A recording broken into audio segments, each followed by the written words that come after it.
9th class onwards. तो पहला question हमारा, what is a tonoplast. Tonoplast क्या है? टोनोप्लास्ट, तो टोनोप्लास्ट जो है दैट इज ए मेम्ब्रेन। ये एक मेम्ब्रेन है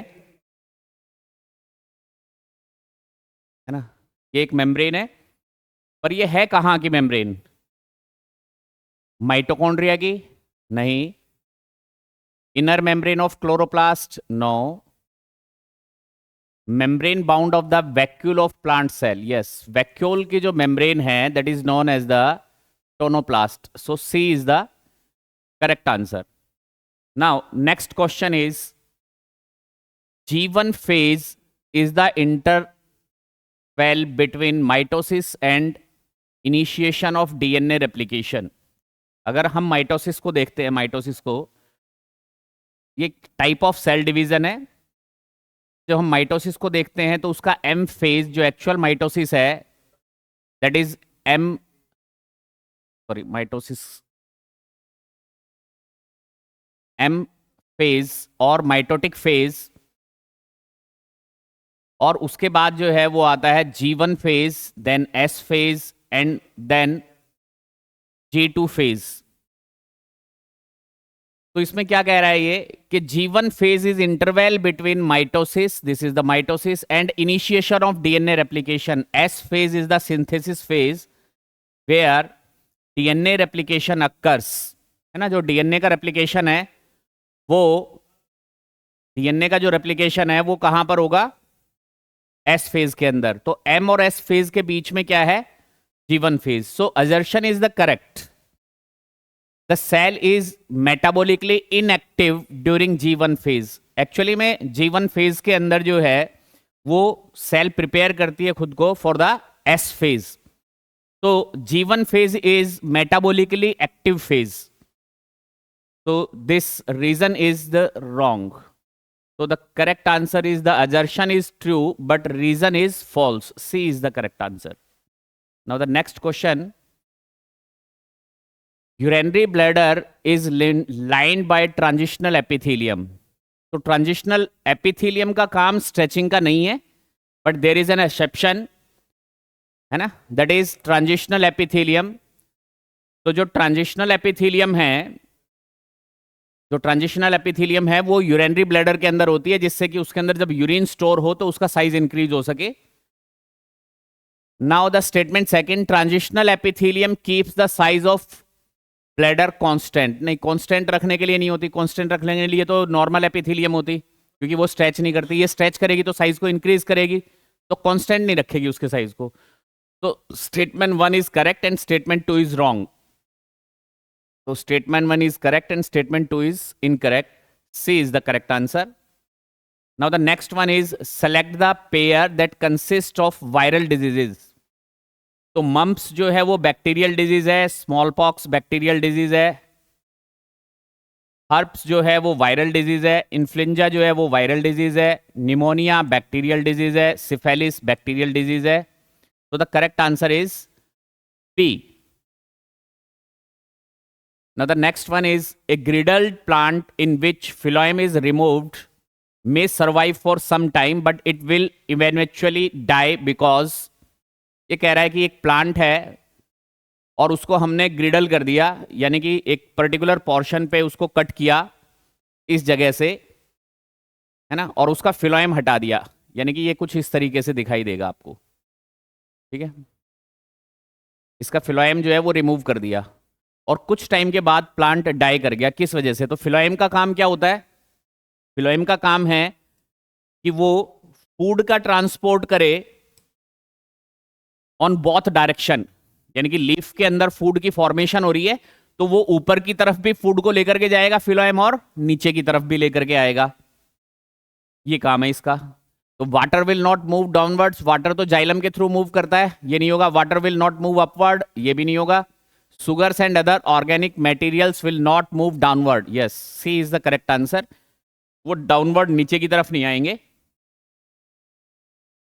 और ऊपर की तरफ भी नहीं जाएंगे, पर एक्चुअली में प्लांट की डेथ होगी नीचे की तरफ ना जाने की वजह से, क्योंकि रूट्स को फूड नहीं मिलेगा तो वो प्लांट डाई कर जाएगा, ठीक है। Next one is the A nucleotide is composed of, nucleotide जो है वो मोनोमर होता है डीएनए और आरएनए का। तो एक न्यूक्लियोटाइड के अंदर क्या क्या होता है, नाइट्रोजन का बेस प्लस में एक पेंटोज सुगर, जो डीएनए के अंदर डीऑक्सीराइबोज होती है और आरएनए के अंदर राइबोज सुगर होती है, एंड ए फॉस्फेट मायोटी। तो ये तीनों मिलकर के जो है वो क्या कहलाते हैं, एक न्यूक्लियोटाइड कहलाते हैं। तो B is the correct answer. Now the next one is pseudostratified epithelium is found in, pseudostratified epithelium है ना, pseudostratified epithelium कौन सा होता है, stratified epithelium तो है मल्टीलेयर्ड, और pseudo मीन्स फॉल्स, जो मल्टीलेयर ना हो लेकिन अपीयरेंस कैसी हो, like a multilayer, like a multilayer. ठीक है, अब अगर आप इसको देखेंगे इसके न्यूक्लियस की पोजीशन को, तो इसका न्यूक्लियस थोड़ा ऊपर की तरफ दिखता है बड़े सेल्स का, और छोटे सेल्स का थोड़ा नीचे की तरफ। तो ये दो लेयर ऑफ न्यूक्लियस अपीयर होती हैं, तो ये मल्टी लेयर्ड होता है ना, मतलब सॉरी अपीयर होता है like a multi layer. And the correct answer is trachea, trachea के अंदर प्रेजेंट होता है pseudostratified epithelium. Now the next one is internode elongation in corn result from the growth, किसी भी प्लांट के अंदर, सिर्फ कॉर्न के अंदर, किसी भी प्लांट के अंदर इंटरनोडल ग्रोथ, इंटरनोड क्या होते हैं, सपोज दैट ये एक प्लांट है, यहां से लीफ निकल रही है, तो this portion is known as the node, यहां से एक लीफ निकल रही है, तो this portion is a node, and the stem between two nodes is known as the internode, दो नोड्स के बीच का जो स्टेम है वो इंटरनोड कह रहा है। अब कह रहा है इंटरनोड की लेंथ जो है वो इंक्रीज होगी। ठीक है, तो इंटरनोड की लेंथ जो है वो इंक्रीज होती है by the intercalary meristem. Lateral meristem जो है वो विड्थ, उसकी जो गिर्थ होती है स्टेम की, वो उसको इंक्रीज करता है। एपिकल मेरिस्टम जो है वो उसकी लेंथ को या रूट की लेंथ को, प्लांट की लेंथ को या रूट की लेंथ को ग्रो करता है। पर दो इंटरनोड्स के बीच की जो लेंथ है वो ग्रो होती है by the intercalary meristem. Now the next question is the select the correct option that represents examples of the following types of animals. तो cold blooded animal वो होते हैं जो अपने टेम्परेचर को, बॉडी टेम्परेचर को रेगुलेट नहीं कर सकते और एनवायरमेंट के अकॉर्डिंग जो है वो अपने बॉडी टेम्परेचर को फ्लक्चुएट करते हैं। इसके अंदर फिशेज आती हैं, एम्फीबियंस आते हैं। ठीक है, और वार्म ब्लडेड एनिमल्स जो अपने बॉडी टेम्परेचर को रेगुलेट कर सकते हैं, उसके अंदर बर्ड्स और मैमल्स आते हैं ना, Aves and mammals. Animal possessing dry and cornified skin, dry और कॉर्निफाइड स्किन जो है वो जनरली रेप्टाइल्स की होती है। और monoecious animals, the animals which have both the sexes, इसके अंदर दोनों सेक्स ऑर्गन्स प्रेजेंट होंगे, मेल वाला भी और फीमेल वाला भी। तो ऐसा कॉम्बिनेशन हमें इस टेबल से चूज करना है। तो the first option is frog, yes, एक कोल्ड ब्लडेड एनिमल है।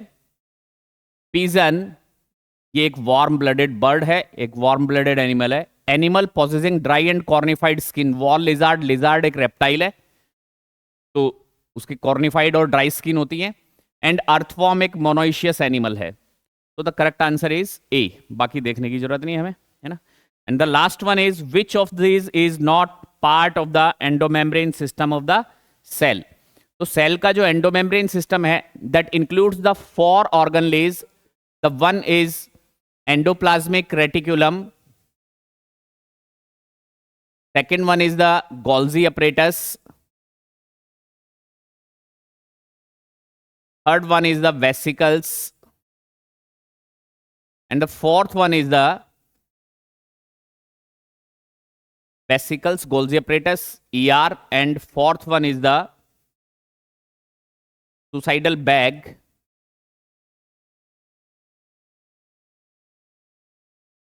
तो इनके अंदर जो है वो माइटोकॉन्ड्रिया है ना, सुसाइडल बैग लाइसोसोम्स को बोलते हैं। माइटोकॉन्ड्रिया जो है वो पार्ट नहीं है एंडोमेम्ब्रेन सिस्टम का, है ना।